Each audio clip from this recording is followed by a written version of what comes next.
Hi friends, Multitech के YouTube channel में आप सभी का एक बार फिर से स्वागत है।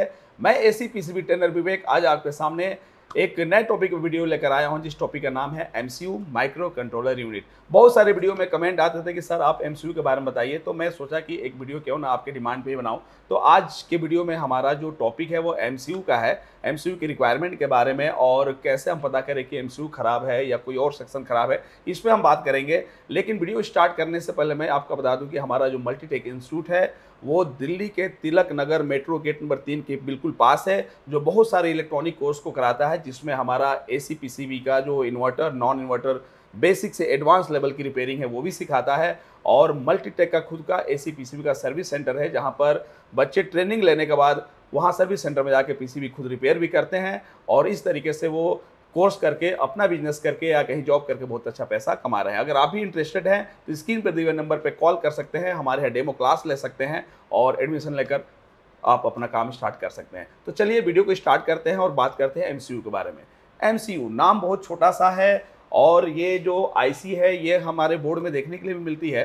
तो एमसीयू का जो पूरा नाम होता है वो होता है micro controller unit. Micro controller unit IC जो होती है या चिप कह लीजिए, उसका यूज जो होता है वो इलेक्ट्रॉनिक सर्किट में किया जाता है, क्योंकि इलेक्ट्रॉनिक सर्किट में बहुत सारे सेक्शन होते हैं जिनको कंट्रोल करने के लिए एक आईसी होती है जो बहुत सारे सेक्शन को कंट्रोल करती है। उसी आईसी को हम कहते हैं माइक्रो कंट्रोलर यूनिट। ये आईसी जो है आपको क्वाड कोर शेप में मिल सकती है, जिसके चारों तरफ पिन हो सकते हैं, या 2 साइड पिन वाली भी माइक्रो कंट्रोलर आईसी आपको देखने के लिए मिल सकती है।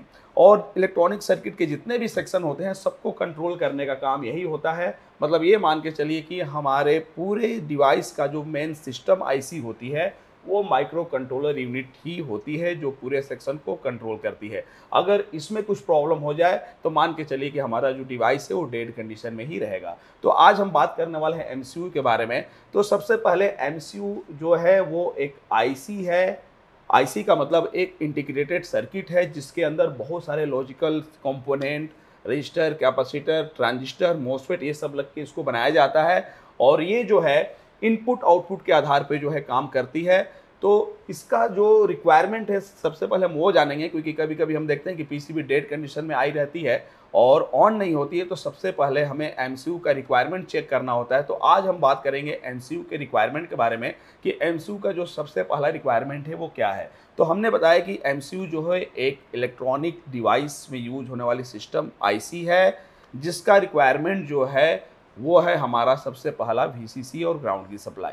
मतलब कोई भी इलेक्ट्रॉनिक डिवाइस हो उसको चलने के लिए पॉजिटिव और नेगेटिव सप्लाई की जरूरत पड़ती है, क्योंकि वो डीसी वोल्टेज पे चलते हैं। तो उसी तरह हमारी जो एमसीयू होती है इसको भी चलने के लिए, स्टार्ट होने के लिए डीसी सप्लाई की जरूरत होती है। और वो डीसी सप्लाई में एक पॉजिटिव और एक ग्राउंड की सप्लाई होती है।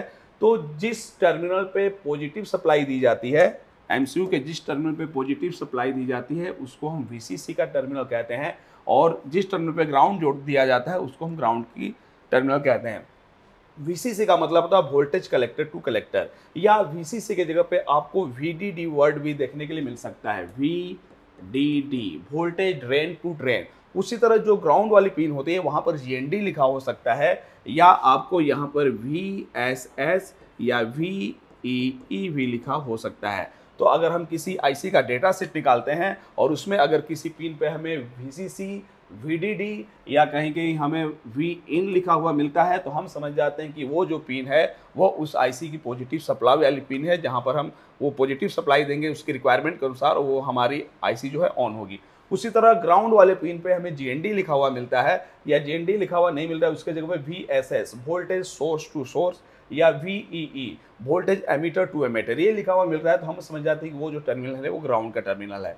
क्योंकि आईसी में बहुत सारे ट्रांजिस्टर मॉसफेट ही लगे रहते हैं, एमसीयू में ज़्यादातर ट्रांजिस्टर का यूज होता है। तो अगर हम जो पॉजिटिव सप्लाई इन कर रहे हैं, अगर वहाँ उस टर्मिनल पर सबसे पहला कंपोनेंट अगर हमारा ट्रांजिस्टर है तो उसके कलेक्टर पे सप्लाई पॉजिटिव दी जाती है, इसलिए उस पिन को हम वीसीसी कहते हैं। या मान लीजिए इस पिन पे सबसे पहला कंपोनेंट अंदर मॉसफेट लगा हुआ है, तो उस पर जो पॉजिटिव सप्लाई देते हैं वो उसके ड्रेन पे देते हैं, जिसकी वजह से इस पॉजिटिव टर्मिनल को हम वीडीडी सप्लाई भी कहते हैं। उसी तरह अगर एमसीयू की जो पिन ग्राउंड है वो अगर ट्रांजिस्टर के थ्रू दी जा रही है या मॉसफेट के थ्रू दी जा रही है, तो अगर ट्रांजिस्टर के थ्रू ग्राउंड दिया जाता है तो वो एमीटर पिन पे दिया जाता है, इसलिए उस पिन को वीईई कहते हैं, वोल्टेज एमीटर टू एमीटर। अगर ग्राउंड जो दिया जा रहा है वहाँ पर कोई मॉसफेट है तो वो सोर्स पे दिया जाता है ग्राउंड की सप्लाई, इसलिए उस पिन को हम VSS बोलते हैं। तो सबसे पहला रिक्वायरमेंट जो है वो VCC और ग्राउंड की होती है। तो अलग अलग सर्किट में VCC अलग अलग हो सकता है, लेकिन हमारे AC PCB में जो MCUs होती है इंडोर या आउटडोर में, उसमें हमें दो टाइप का VCC सप्लाई मिलता है, या तो 5 वोल्ट से चलने वाली मिलेगी या 3.3 वोल्ट। हमारे AC के फील्ड में इंडोर में या आउटडोर में जो MCUs होती है उनकी VCC सप्लाई 5 वोल्ट की भी होती है, और कुछ PCB में हमें 3.3 वोल्ट की भी देखने के लिए मिलेगी। तो सबसे पहला रिक्वायरमेंट जो है वो VCC की है और ग्राउंड की है। जब ये दो रिक्वायरमेंट MCU का पूरा होता है फिर भी हमारी MCU अभी ऑन नहीं होती है, क्योंकि इसका पहला रिक्वायरमेंट सप्लाई हो गया। पहला रिक्वायरमेंट एक नोट कर लीजिएगा या समझ लीजिएगा कि पहला जो हमें इसका रिक्वायरमेंट चेक करना होगा जब ये काम नहीं करेगी तो हमारा कौन सा हो गया, VCC और ग्राउंड की सप्लाई।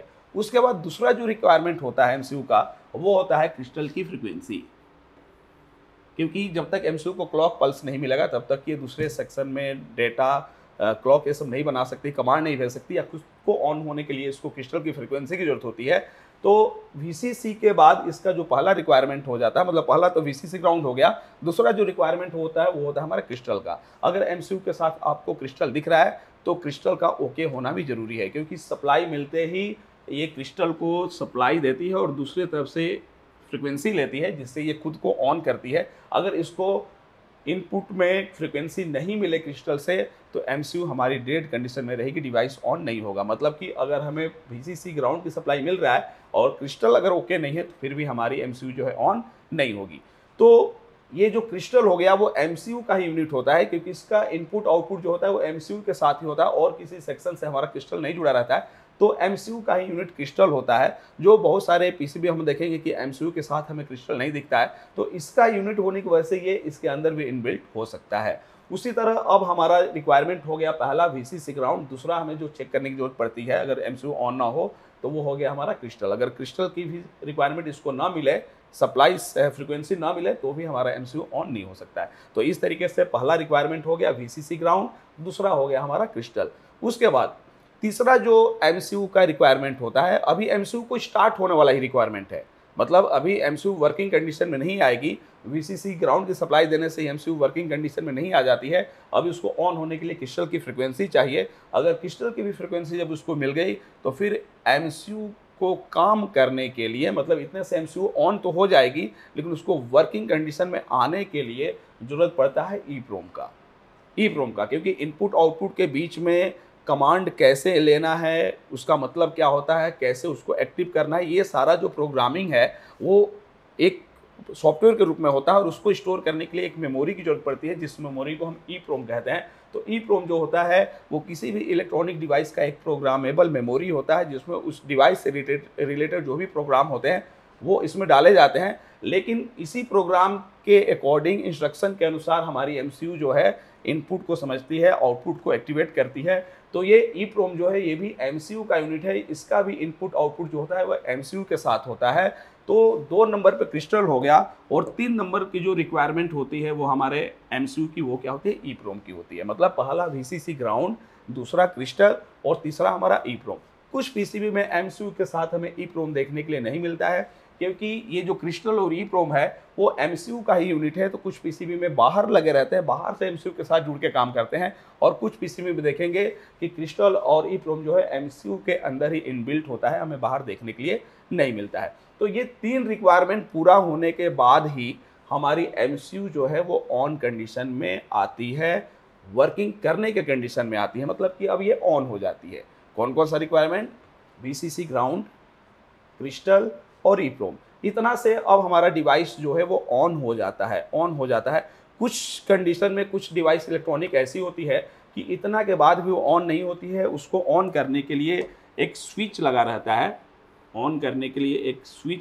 है। तो जब तक हम स्विच से ऑन नहीं करते हैं, ऑन का जब तक हम कमांड नहीं देते हैं, तब तक हमारी MCU जो है वो ऑन नहीं होती है। तो कुछ कंडीशन में ये होता है। कुछ कंडीशन में VCC ग्राउंड, क्रिस्टल और EEPROM मिलने के बाद ही MCU ऑन हो जाती है, और कुछ कंडीशन में क्या होता है कि ये तीनों रिक्वायरमेंट पूरा होने के बाद चौथा रिक्वायरमेंट हमें स्विच का करना होता है, कमांड देना होता है स्विच का, जिससे हमें MCU को लगता है कि अब हमें कमांड मिल गया है, तब जाके MCU जो होती है वो ऑन होती है। तो ये 4 रिक्वायरमेंट हमने देख लिया, जिसमें मेन 3 है, चौथा ऑप्शनल है। किसी में डायरेक्ट ऑन करते ही एमसीयू ऑन हो जाती है और किसी में स्विच से हमें क्या करना पड़ता है, ऑन करना पड़ता है। इस तरीके से एमसीयू जो है ऑन हो जाती है और हम देखते हैं कि डिस्प्ले पे जो है ऑन का मतलब सिंबल हो या डिस्प्ले ऑन होने का जो दिखता है, जो भी टेम्परेचर दिखे वो हमें दिखने लगता है। इसके बाद अब पीसीबी को करना क्या है, अब ये जो सारा काम होता है, इतना रिक्वायरमेंट के बाद जब एमसीयू ऑन हो जाती है तो उसके बाद ये जो वर्किंग करती है वो वर्किंग होता है इनपुट और आउटपुट के अकॉर्डिंग, इनपुट और आउटपुट के अकॉर्डिंग। तो अगर हम एमसीयू का फॉल्टी कंडीशन देखें तो एमसीयू बहुत सारे रूप में फॉल्टी हो सकती है। एक तो डेड कंडीशन में पता चले कि वीसीसी ग्राउंड मिल रहा है लेकिन एमसीयू ऑन नहीं हो रही है, हो सकता है कि क्रिस्टल खराब हो सकता है कि ईप्रोम खराब हो, बाहर है तो चेंज कर सकते हैं, अंदर है तो अब एमसीयू ही खराब कहेंगे। दूसरा कंडीशन ये भी हो सकता है कि जो 5 वोल्ट या 3.3 वोल्ट है वो नहीं मिल रहा हो सकता है कि एमसीयू इंटरनल शॉर्ट हो गई है। तो जब भी पीसीबी में 5 वोल्ट या 3.3 वोल्ट की सप्लाई में हमें शॉर्टिंग मिलती है तो ज़्यादातर चांस रहता है कि एमसीयू ही शॉर्ट हो, लेकिन उसके लिए 3.3 और 5 वोल्ट से जो चलने वाले सेक्शन होते हैं उनको पहले चेक कर लेते हैं। उतने वोल्ट से जो आईसी चलती है उसको पहले पीसीबी से रिमूव कर लेते हैं। जैसे मान लीजिए हम देख रहे हैं कि पीसीबी में 5 वोल्ट की शॉर्टिंग है, 5 वोल्ट नहीं बन रहा है और उस मतलब शॉर्टिंग है, सप्लाई ड्रॉप हो जा रही है, तो उसमें तो 5 वोल्ट के सेक्शन में शॉर्टिंग हो सकता है। जैसे डिस्प्ले में भी शॉर्टिंग हो सकता है, ईप्रोम भी 5 वोल्ट से चलता है, इसमें भी शॉर्टिंग हो सकता है। वोल्टेज डिटेक्टर आईसी लगी रहती है उसमें भी शॉर्टिंग हो सकता है। बाईपोलर आईसी लगी रहती है वो भी 5 वोल्ट से चलती है तो उसमें भी शॉर्टिंग हो सकता है। तो अगर हम देख रहे हैं कि 5 वोल्ट में शॉर्टिंग हो गया, 5 वोल्ट नहीं बन रहा है, तो हमारी एमसीयू ऑन नहीं होगी। लेकिन अब एमसीयू में शॉर्टिंग है कि इसके अलावा और सारे सेक्शन में शॉर्टिंग है, वो पता करने के लिए हमें क्या करना पड़ता है कि डिस्प्ले को निकाल देते हैं। इंडोर की बात करें तो उसमें से 5 वोल्ट से चलने वाले जो सेक्शन है उनको हम पीसीबी से रिमूव करते हैं। अब डिस्प्ले को हमने निकाल दिया, अगर डिस्प्ले को निकालते ही 5 वोल्ट बन गया तो इतना कंफर्म हो जाएंगे कि प्रॉब्लम जो है शॉर्टिंग जो है डिस्प्ले के अंदर है। डिस्प्ले निकालने के बाद भी अगर 5 वोल्ट नहीं बन रहा है तो फिर मान लीजिए ईप्रोम लगा है, इसमें भी एक ग्राउंड एक 5 वोल्ट हो सकता है, यही शॉर्ट हो, क्योंकि जब ये शॉर्ट होगा तो इसका भी वीसीसी ग्राउंड शॉर्ट होगा। तो अब हम ईप्रोम को निकालेंगे। अगर ईप्रोम को निकालते ही अगर 5 वोल्ट बन गया तो शॉर्टिंग यही है। ईप्रोम को हमने निकाल दिया फिर भी 5 वोल्ट नहीं बन रहा, अभी भी शॉर्टिंग बता रहा है। बाईपोलर आईसी चेक करेंगे, अगर कोई बाईपोलर आईसी के वीसीसी 5 वोल्ट है उसको भी बाहर निकालेंगे, उसको बाहर निकालने से अगर शॉर्टिंग हट गई तब तो वो शॉर्ट है। सारे 5 वोल्ट की आईसी हमने बाहर निकाल दिया फिर भी हम देख रहे हैं कि 5 वोल्ट की शॉर्टिंग है, तो फिर लास्ट में हमारा क्या बच जाएगा, एमसीयू। अब उसमें हमें लगेगा कि शायद एमसीयू ही हमारा शॉर्ट है। लेकिन उसको भी पता करने के लिए क्या होता है कि 5 वोल्ट की सप्लाई जो है हम डीसी पावर सप्लाई से देते हैं। अगर डीसी पावर सप्लाई से 5 वोल्ट की सप्लाई दे रहे हैं सारे 5 वोल्ट के सेक्शन को रिमूव करके, और उसके बाद हम देखेंगे कि एमसीयू हमारी कितनी एम्पियर ले रही है। अगर एमसीयू ज़्यादा एम्पियर ले रही है, एम्पियर मतलब कि ये मिली एम्पियर लेती है, मिली एम्पियर मतलब कि 0.084 ऐसे या 0.1 तक ले रही है तो मान के चलिए कि सही है। लेकिन इससे ज़्यादा अगर आधा वोल्ट या उससे ज़्यादा वोल्ट ले रही है तब तो प्रॉब्लम हमारा किस में है, एमसीयू ही शॉर्ट है। उस समय हम अगर एमसीयू को पीसीबी से बाहर निकालते हैं, देखते हैं कि 5 वोल्ट की सप्लाई बन गई, तब तो हमारा एमसीयू ही क्या है, शॉर्ट है। तो शॉर्टिंग कंडीशन में भी एमसीयू खराब हो सकती है, उसमें क्या होगा कि पीसीबी हमारा डेड कंडीशन में रहेगा। लेकिन कुछ कंडीशन ऐसे आते हैं जिसमें हमारा पीसीबी ऑन भी होगा लेकिन किसी न किसी सेक्शन के वर्क न करने की वजह से उसमें कुछ एरर कोड आता रहेगा और वो सब ट्रेसिंग करने के फाइंड करने के बाद पता चलेगा कि उस सेक्शन का दोष नहीं है, वो सेक्शन हमारा एमसीयू का दोष है। वो कैसे पता करते हैं उसको हम थोड़ा सा बता रहे हैं आपको।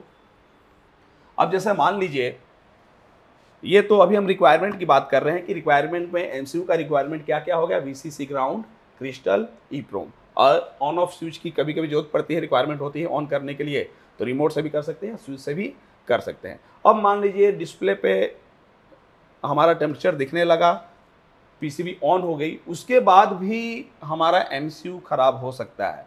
वो कैसे, इनपुट आउटपुट देख के पता चलेगा। अब मान लीजिए पीसीबी ऑन हो गई, हम रिमोट से कमांड दे दिए एसी चलाने के लिए, रिमोट से हमने टेम्परेचर जो है 16 कर दिया। अब रिमोट से जब कमांड देंगे तो वो कमांड हमारा कहाँ जाएगा, एमसीयू तक। लेकिन एमसीयू तक ले जाने के लिए अलग अलग सर्किट बने रहेंगे। अब जैसे डिस्प्ले में आईआर रिसीवर सेंसर लगा रहता है, तो जब हम रिमोट से कमांड देते हैं तो रिमोट से कमांड हमारा आईआर रिसीवर सेंसर रिसीव करता है और वो कहाँ भेजता है, तो वो भेजता है हमारा कहाँ, एमसीयू तक। तो इसका काम क्या हो गया, इनपुट करना। मतलब हम देख रहे हैं कि हमारा ये काम कौन सा कर रहा है, इनपुट का। हम जो भी रिमोट से कमांड दे रहे हैं वो कमांड ये आईआर रिसीवर सेंसर की सर्किट क्या कर रही है, एमसीयू तक पहुंचा रही है। अब जैसे ही हमने कमांड दे दिया कि हमें टेम्परेचर कितना करना है, 16 सेंटीग्रेड। अब जैसे ही हम कमांड दे दिया तो इनपुट तो हमने दे दिया, तो रिक्वायरमेंट तो इसका एक पूरा हुआ, ऑर्डर मिल गया इसको। ऑर्डर जो हम देते हैं, जो हम कमांड देते हैं, वो भी इनपुट में आता है। तो इनपुट में तो मालूम चल गया कि इसको 16 दे दिया गया, लेकिन इसके बाद अब ये नहीं है कि तुरंत कंप्रेसर चला देगी। उसके बाद ये अभी इनपुट में ये सेंस करेगी कि हमें कमांड 16 का मिला है, तो कमरे का टेम्परेचर है कितना। अब मान लीजिए 16 से कम है, तो कमांड 16 देने के बाद भी वो कंप्रेसर नहीं चलाएगी। लेकिन अगर 16 से ज़्यादा इसको सेंस होगा कि कमरे का टेम्परेचर 16 से ज़्यादा है और हमें 16 करना है, तब तो ये आउटपुट में कमांड देगी। लेकिन आउटपुट में कमांड देने से पहले अभी इसके अलावा इसका एक और इनपुट रिक्वायरमेंट जरूरी है, क्या, कमरे का टेम्परेचर का इन्फॉर्मेशन। उसके लिए क्या लगा रहता है, तो उसके लिए मान लीजिए सेंसर सेक्शन बना हुआ है, उसके लिए बना हुआ है सेंसर सेक्शन। अब सेंसर सेक्शन से एमसीयू जो है लगातार पता कर रही है कि कमरे का इंफॉर्मेशन कितना है, तो ये भी क्या हो गया, हमारा इसका इनपुट हो गया, ये भी हमारा इनपुट। अगर हम इससे कमांड दे रहे हैं और उसको ये इन्फॉर्मेशन नहीं मिल रहा है एमसीयू को, तो ये कभी भी आउटपुट में कंप्रेसर को ऑन नहीं करेगी। ये कभी भी आउटपुट में जो है वो कंप्रेसर को ऑन नहीं करेगी, क्योंकि कमांड देने के बाद ये कंप्रेसर जो है वो हमारा आउटपुट का हो गया। इसको जब चलाएगी आवश्यकता पड़ने पर, तो हम क्या कहेंगे कि ये कौन सा सेक्शन हो गया, इसका आउटपुट। तो थोड़ा इनपुट आउटपुट समझना है, क्योंकि इनपुट आउटपुट में भी प्रॉब्लम होता है, जिसकी वजह से हम समझ जाते हैं कि हमारा एमसीयू जो है ख़राब है। अब मान लीजिए हमने रिमोट से कमांड दिया 16 के लिए, यहाँ तक पहुँचा। अब इसको इनपुट में किसका टेम्परेचर का इन्फॉर्मेशन चाहिए, सेंसर का, रूम में, कि रूम में कितना है। अगर उसको ये नहीं मिल रहा है तो तुरंत एरर दिखा देगी कि हमें रूम टेम्परेचर का एरर है, नहीं मिल रहा है। ये आउटपुट में कुछ नहीं देगी। इसका मतलब कि ये इनपुट रिक्वायरमेंट पूरा होने के बाद इसका ये भी इनपुट रिक्वायरमेंट क्या है, जरूरी है। अब मान लीजिए ये रूम सेंसर का एरर दिखा रही है कि हमें रूम का टेम्परेचर नहीं मिल रहा है। हो सकता है कि रूम सेंसर या इसका सर्किट क्या हो, खराब हो। हमने चेक किया कि रूम सेंसर भी ओके है, इसका सर्किट भी ओके है, इसको जिस टेम्परेचर पे जितना वोल्टेज मिलना चाहिए वो भी मिल रहा है, लेकिन हम देख रहे हैं कि रूम सेंसर का एरर दिखा रही है। अब समझ जाएगा यहाँ पे, मतलब इनपुट रिक्वायरमेंट पूरा भी हो रहा है, कमांड तो इनपुट पे दे दिए हैं, और ये भी इसको हम इस पिन पे देख रहे हैं मिल रहा है, लेकिन ये क्या कर रही है, ये डिस्प्ले में एरर दिखा रही है सेंसर का। अब सेंसर भी ओके है, सर्किट भी ओके है, इस टर्मिनल तक जा भी रहा है, लेकिन ये एरर दिखा रही है कि हमें सेंसर का इन्फॉर्मेशन नहीं मिल रहा है, हो सकता है सर्किट खराब है। अब इस कंडीशन में हम देख रहे हैं कि सेंसर भी ओके है, सर्किट भी ओके है, इन्फॉर्मेशन भी इस पिन तक पहुंच रहा है, लेकिन ये कह रही है कि हमें नहीं मिल रहा है।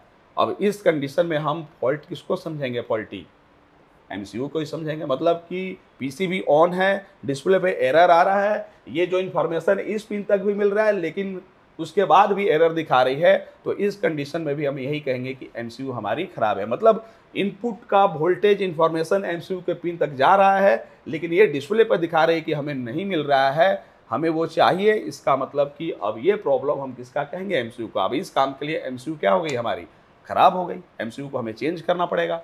उसी तरह आउटपुट पे आ जाते हैं। मान लीजिए हमने कमांड दे दिया 16 का, कमरे का टेम्परेचर 24 है, ये इन्फॉर्मेशन एमसीयू को मिल रहा है।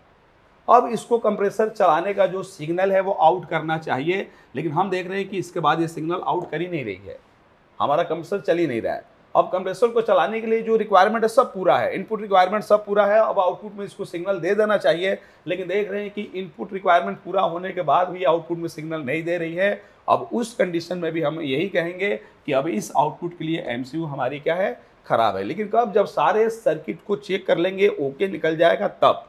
बिना चेक किए हुए अगर सर्किट में प्रॉब्लम है, उस समय हम एमसीयू को दोष नहीं देंगे, फॉल्टी नहीं समझेंगे। तो सारा चेक करने के बाद हम देख रहे हैं कि सब कुछ ओके है, इनपुट रिक्वायरमेंट भी जा रहा है, लेकिन आउटपुट से जो सिग्नल निकलना चाहिए कंप्रेसर चलाने के लिए वो नहीं आउट कर रही है। तो उस कंडीशन में भी हम कहेंगे कि एमसीयू हमारी क्या है, फॉल्टी है। एक कंडीशन और होता है फॉल्टी का, इनपुट में कोई कमांड या रिक्वायरमेंट नहीं पूरा है और आउटपुट में कोई सिग्नल दे रही है। आउटपुट में कमांड इसको तभी देना है, कोई सिग्नल तभी देना है जब इनपुट में इसको कमांड मिले, उसके अकॉर्डिंग देना है। लेकिन इनपुट में कोई कमांड नहीं दिया जा रहा है और आउटपुट में देख रहे हैं कि ये कमांड दे रही है, आउटपुट कर रही है, बिना इनपुट रिक्वायरमेंट का ही आउटपुट पूरा कर रही है। उस समय भी हम कहेंगे कि ये प्रॉब्लम किसका है, हमारा एमसीयू का है, अगर सर्किट ओके है सारा तब। अब जैसे मान लीजिए एक ब्लोअर मोटर का एग्जांपल और ले लेते हैं।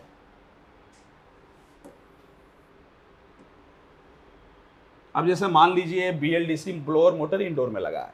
अब इंडोर में ब्लोअर मोटर लगा है तो एमसीयू क्या करती है, जैसे ही उसको लगता है या हमने रिमोट से कमांड दे दिया कि ब्लोअर मोटर का स्पीड हमें क्या करना है, हाई करना है, हमने रिमोट से कमांड दे दिया कि ब्लोअर मोटर का स्पीड हमें हाई करना है। अब ये कमांड पहुंच गया यहाँ पे। अब ब्लोअर मोटर का स्पीड हाई करने के लिए आउटपुट में जो सिग्नल है वो कौन देगी, एमसीयू। तो ये भी क्या हो गया, आउटपुट हो गया, आउटपुट में दे दिया हमने। उसके बाद हम देख रहे हैं कि इसका मान लीजिए BLDC है तो फीडबैक भी लेती है स्पीड का, कि जिस स्पीड में हम इसको चलाना चाह रहे हैं उस स्पीड में ये चल रहा है कि नहीं।